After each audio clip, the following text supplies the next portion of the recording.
side. Yes, ma'am. Jody Herman, Senator, Republican, as well. Following up on that last answer, can you give us a sense of your views on Iran's retention of any uranium enrichment programs as well as the stockpiles of 5 and 10% enriched uranium? And this sort of falls on what you just saying, how do we get Iran to where I think many of us are here that they shouldn't retain any capacity because they've demonstrated that they can't be trusted essentially.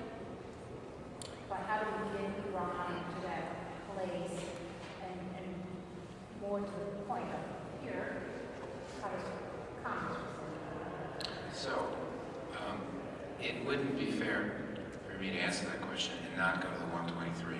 See, this is an easy question if we didn't have the 123 agreement debate going on at the same time. So, for me, there's no reason for Iran to have 20% enriched uranium, any. There are ways to fuel that reactor, so stocks would have to be removed. No more enrichment above 5% is a start.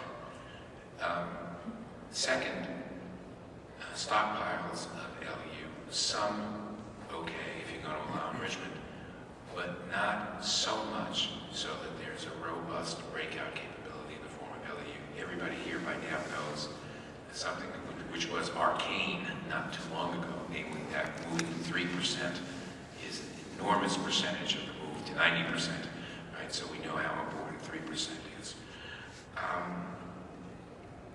When you ask the question about allowing any enrichment at all, I would look for a way, I myself would try to separate the 123 agreements from this and say, if I bought everything with the following, in other words, if I got the inspection regime I wanted, that would be IAEA, full scope, but additional protocol, and a well-designed ad hoc P5+1 regime. Think special commission after go for one. We had to do that.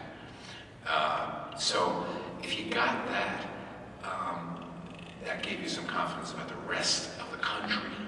You know that we'd have special inspections. You could decide on the sites, and you could call the enrichment work that was going on research. Right? It's not for the fueling so much of the Bushehr, though it might be used for that. But you have a centrifuge research program, not a production program in Iran. And that's the compromise. If I bought everything else that I wanted for that, I'd probably take that because I think I would know. If I didn't take that and I insisted there'd be no enrichment program at all, I wouldn't get a deal. And then I'd be back asking myself how many sorties it was going to take for suppression and then ultimately destruction of a lot of targets. There are more targets than you might imagine. So if I'm trying to decide between those two things, I think I can accept a research program in Iran. Me personally, I'm obviously representing nobody here.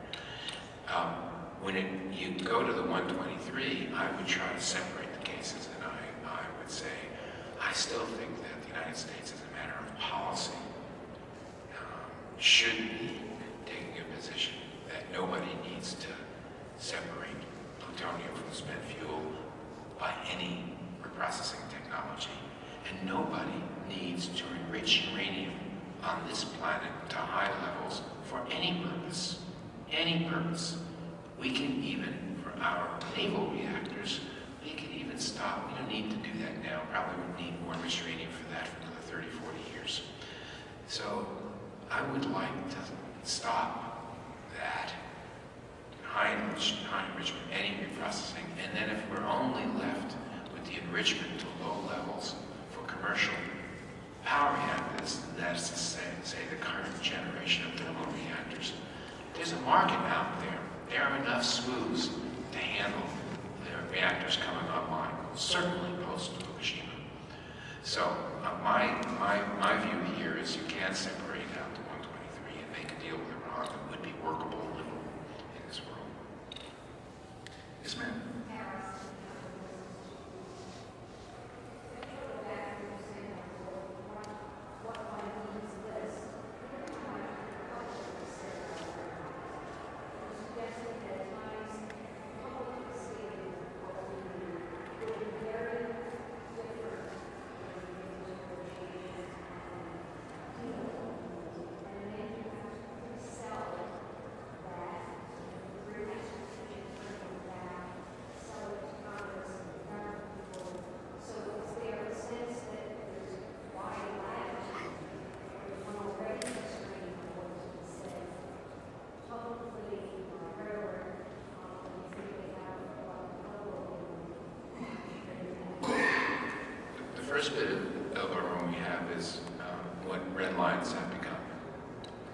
mean, there was a time when a red line meant if someone crossed a red line, they could expect to be whacked. Right? That's what the red line was. You will recall that we had red lines in an administration which showed no hesitation to use force, but didn't when red lines were crossed. And what that meant when we said something was unacceptable was that we found it unacceptable, but we didn't do anything about it. One would argue that it's de facto acceptance, but we, this is the unacceptable. Okay, and they did it. Oh, well, I find it unacceptable, So what I'm saying is the first way of dealing with the concern that the public debate has constrained the negotiating team is that there is a fuzziness over red line. Red line seems to convey a sharpness. You're on this side or that side. I would like to recapture that and use it in a very reserved way. If North Korea ever did again what it did in 2007, it would be whacked. That's a good red line in my view. If any country did that, right, transfer of nuclear weapons, fissile material, technology, equipment, any of that, or nuclear weapons, and the construction of a plutonium production reactor in the Middle East, I mean, there should have been a red line, and that would have been crossed. So that's my view. So now we go to the negotiating team. It is part of the negotiating team's job after it sells a deal to the party it's negotiating with to turn around and sell it back home. My father, I don't do this often, but my father was with a shop steward with the Teamsters Union, Local 804, and he, once when they were on strike, he said, well, we've got a deal with United Parcel Services where he worked, and I said, so the strike's over, like, we can do what we want to do again, and he said, well, now we have to sell it back to the membership because we told the rank and file that this was purely unacceptable, this was awful, and some of this we're bringing home.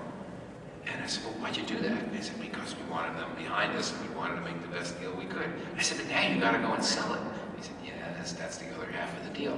So when I was coming back to the Congress saying, we stopped the North Korean nuclear program and we're gonna deliver $6 billion worth of light water reactors, there were some people who, no matter how sotto voce I would say that there was some real benefits in it for the North Koreans, there was a sell job to be done, and one could make a pretty good case we failed to do it. There was an awful lot of criticism of that deal. So I'm anticipating there would be two negotiations here. We'll take one last one. Yes, sir. Citizens stopping the terrorism. Good to see you. 5 years ago, there was a presentation of the World Trade Council Convention on nuclear terrorism. Did you positively wake up one morning and you and I lost someone at 5? Using a baseball analogy. In context of your concern about the transfer of terrorism in that scenario, Yeah, I was not trying to dabble in the hyperbolic when I said that. It just seemed to me that if those of us who were worried about nuclear terrorism were worried about fissile material either leaking out of some country, leaking meaning the political leadership didn't decide to transfer it, so if it came from Pakistan or Russia, I would call that likely leakage. If you could imagine a baseball-size plutonium, slightly somewhat larger if it was highly enriched uranium, softball, I think a little bigger maybe depending on your skills. If you can imagine a baseball or a softball, why couldn't you imagine 4 or 5? And Al-Qaeda did not just attack one, there were 4 airplanes, I think, right there. So imagine 4 of these, imagine 4 American cities.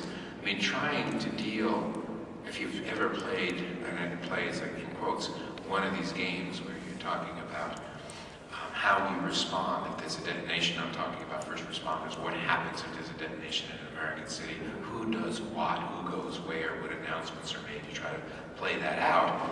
And what about the medical response? and you're talking about ground burst, nominal 10, 12 kiloton device, and you're talking about casualties 2 orders of magnitude greater than 9/11, you're in the 200,000 range, and you're trying to deal with that, and you got radiation because of what would happen in that case. You have lots more radiation death than in Hiroshima and Nagasaki. So 4 to 6 weeks is going to be a lot worse. Imagine 2, 3 happening within the same day, and then work on that response. Because when you just got that one, the whole nation kind of gathers around. But if you've got more than one city, what happens then? And what I don't understand is why you would think this was. I understand why you think this is not going to happen. I mean, for one reason, because you really, really don't want it to happen. I get it. But to me, this is, every year is another good year when this doesn't happen.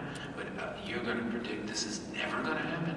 You're going to predict that we're going to have all this material in countries that secure it less than adequately, and all the people that want to do this kind of thing, and it's not going to happen. I wouldn't predict that. So if I can stop thinking that way, then why would I think only one baseball? Why not 4 or 5? And when I think about that, I think about what kind of impact it would have on our country. It's natural that I would do that. And I'd say all of a sudden, whether you believe we're still a superpower or not, we certainly are not the day after. Are we still a great power? Enormous industrial capacity, enormous talent in the country, enormous history, courage. We'll probably still be a great power, but we wouldn't be the power we were for a very long time.